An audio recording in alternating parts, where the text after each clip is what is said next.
Hello, friends. Blessed New Year to you. Today, I would like to tell you a story, a real life story, which is a beautiful illustration to help us understand where we stand with respect to being the light and salt of the earth as we are called to. Our God is the light of the world, and we, as His children, and as His ambassadors and representatives and disciples and followers, are called to be the light and salt of the earth. So here goes the story. There was a railroad crossing, and this happened back where there was no alarm system, no lights, no gates, and except that a man stands carrying a lantern and waves it frantically for the people to notice that a train is approaching on the tracks and they need to wait.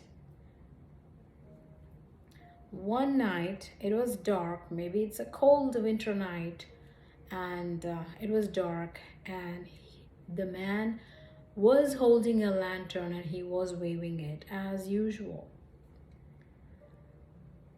A person driving in his car, he happens to be on the road and he doesn't see anything, and he thinks there's no train, he doesn't hear a thing, and he just keeps going, driving. Unfortunately, he gets hit and he dies. Someone on his family side files a case against the man carrying the lantern and the railroad company. So lots of questioning, lots of evidence, lots of pressure, all kinds of questioning happens inside the courtroom. And this man thankfully answers everything, and the case is closed. The verdict is declared that the man or the railroad company is not guilty. After that, the lawyer representing the man talks to this guy saying, "Hey, good job. You did not cave in under the pressure and answered everything, and good job winning the case." And the man says, "Yeah, that was not at all a problem. That was all easy. I said what I did. There was nothing to hide or anything. But there was something that I was so scared that if they asked me that, it would change everything."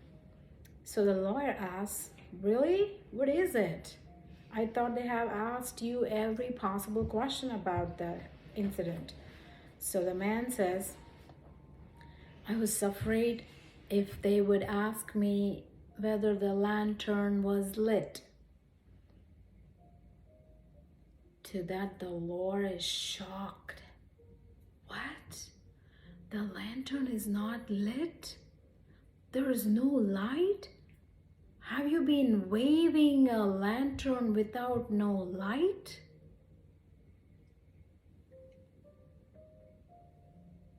Imagine that.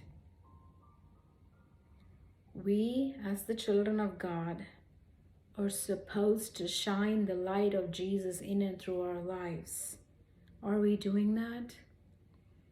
Are we going through the motions and not caring enough, not praying enough, not being prepared to preach the gospel, to proclaim the death, burial, and resurrection of Jesus to the people all around us groping in darkness, not knowing where to go and what to follow?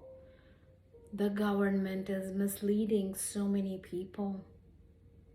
It is our job to make sure we do our part so that the people around us and in our circles knows the way. Jesus is the way, the truth, and the life. We know it. We are saved. What about the others around us? So we are called to be the light and salt of the earth, Shine the light of Jesus in and through your lives, words, deeds, actions, behavior, conduct, actions, everything that you do. People are observing and watching. Are you utilizing every opportunity that presents itself for you to preach the gospel? Are you being a representative of Jesus? Or are you carrying the message of the cross to those who needs to hear it? Examine yourself. May the Lord help us all to examine and understand and seek the help of Holy Spirit, God, and be prepared and preach the gospel of good news of Jesus. God bless.